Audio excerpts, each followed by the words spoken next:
Hello, it's Gasman W here. This video is pretty well put together and it's 5 questions every intelligent atheist must answer, sorry.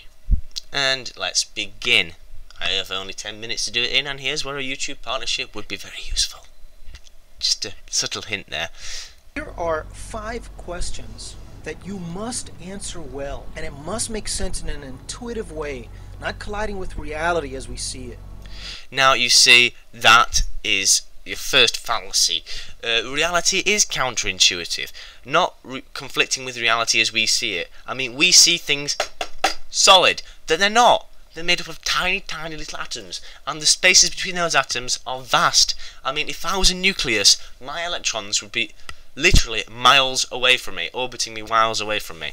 There are more spaces between atoms than there is between Paris Hilton's ears, and I thought genuinely that was impossible. Now, just if you combined all the atoms back to back of every single person in the world, it would make something the size of a sugar cube or a die. That is counterintuitive, but it's completely true. These are the top 5 reasons why I just could never become an atheist. You say Christians use God to fill in what they don't know. Richard Dawkins coined the phrase God of the gaps as a stopgap for ignorance. But aren't you using chance in the exact same way in which you accuse Christians of using God, hence God of the gaps? Think about this for just a minute. It's not a stupid question. I'll let him just Scientists say, given time and chance, life can always erupt and begin ex nihilo. But chance can play exactly this role also. What I'm saying is, instead of God of the gaps, chance of the gaps. That's not alliteration. Come on, work harder. No, I don't believe it is. I mean, let's just assume, out of pure chance, what's the probability of shuffling a deck of cards, laying them out as you got them, as they've been shuffled, and there being ace, 2, 3, 4, 5, 6, 7, 8, 9, 10, jack, queen, king, in every suit, in the order that they come out of the pack originally? What are the chances? Very, very slim. Now imagine you were doing this. How long would it take you? It'd take you for friggin' ages to get a line of cards like that. Now imagine there were literally billions of people doing this over and over and over again. Then definitely one of them will achieve it.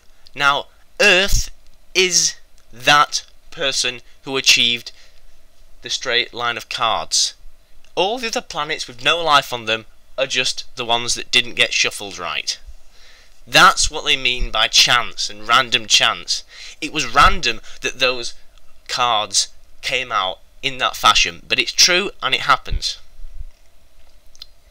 Just remind yourself that coincidences do happen. I've trimmed a bit of fat here. You can watch the entire video, I'll link it. Just so you know, I'm not quote mining, although I'd never do that, but people may accuse me of. And this leads me to question number 2. Why should there be something instead of nothing? This is the existential... Now, right, let's just assume this in the most broadest term possible. Now, let's assume that the universe could have gone either way. The universe could have not existed, or it could have existed. If it didn't exist, we wouldn't be here talking about it. Let's just assume that there was an infinite number of tries, an indefinite number of tries to get the Earth to exist. And let's assume that the possibility of something existing instead of nothing was tiny.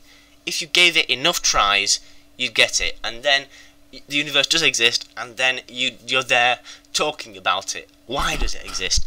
But I don't think that's exactly what you meant, so I'll just play the rest of this question for you. I know every atheist has.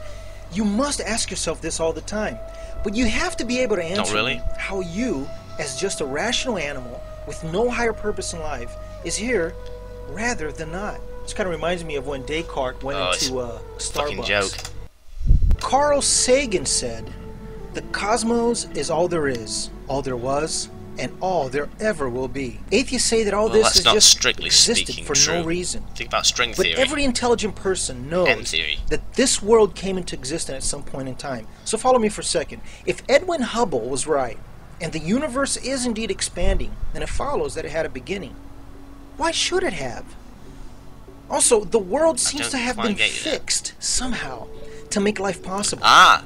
Then there's the fact that the biological... You said that Earth's been fixed to make life possible. As I said, going back to my card metaphor, it's just... we are just the deck of cards that happen to be in the right place at the right time. So, if you know what I mean. Life itself bears the marks of intelligent design. Whether intelligent design... Right, let's say an outsider came into that place where the person had just dealt the cards, and he would say, look, someone has intelligently laid out these cards in the order that they would have come out of the pack. But it wasn't. It was complete random. Is a fact or not, that's not my point. I'm not saying it is right here. My point is that it bears some kind of a mark of an intelligent design. And lastly, the world has something... Where do you get your morals from? Atheists say that in order to survive... Right. He's going to basically come up with this argument that atheists, whatever, put back to him, and I stand by it. I don't think he adequately, to my satisfaction, deconstructed this argument, because he was like, how would evolution, how would people have evolved morals? Well, let's just assume that for a second we have two tribes of the same species. Let's say they're humans for the sake of fucking argument. Sorry for swearing, by the way, I didn't mean to. Then one of the tribes has got a genetic disposition to be as violent as possible, and they're just round killing each other, brutalizing each other, blah blah blah. Let's assume that another one has the ability, as the genetic predisposition to exist and work together to achieve a common goal, which would be to feed, clothe, blah blah blah blah. Which genetic traits would survive? Obviously, the people who work together as a team would have a better chance of passing on those happy, community-spirited genes on to the next generation, so on, so on. Whereas the people who fought each other to death would just have died out right there, right now. How did morals evolve? I tried to You explain have to it there. admit it's a very fair question. The problem, though, is in what you're suggesting. That there is something in us that is self-consciously aware of the process of evolution, that understands what the goal of evolution is, survival of our own species, and instructs us through our conscience to fulfill the optimal conditions for that survival. Cricket. But isn't this a remarkable statement, to say the least? Nobody even knew what genes were until Gregor Mendel and the latter. Consider two cavemen in neighboring villages. One kills the other in cold blood. We're being asked to believe that he feels guilt because he realizes such an act ultimately undermines his own survival status. How? In the rest of the animal kingdom, killing the opposition seems to secure just the opposite. No, you misunderstand here. Look, if they were from the same community, then he may feel guilt because he may have just killed a hunter, and he may, if he's in his own community, he may have just killed a hunter, and that hunter may have been putting food on his plate. So, well, not literally his plate, but in his gob, in his pie hole.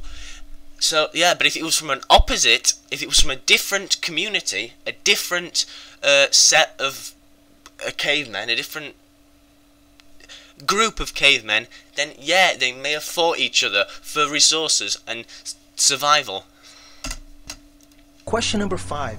Can nature generate complex organisms in the sense of generating when previously there was none? Where else does this take place in our universe? Again, coming back to my card metaphor, a person would go in there and look and say, you've just lined up cards in the order they come out of the pack. But it was chance, pure chance. So, it's not really that bad. I mean, just Google evolutionary theories. 'Tis good shit. I promise you. It makes sense in my mind, and I've only got a basic understanding of it. So, I don't know. I'm trying to be reasonable, but just have a little googling session and see if. Obviously you've done some research, but just see if it like makes sense to you. I think I've gone over my 10-minute limit somewhere. Nature's blind, everything else designed. Hey, you're getting it now. That's rhymes. No, I don't think you get where we're coming from here. You use the woodblock metaphor, but I don't think that applies. I'm running out of time rapidly, so this was Gasman W, signing off.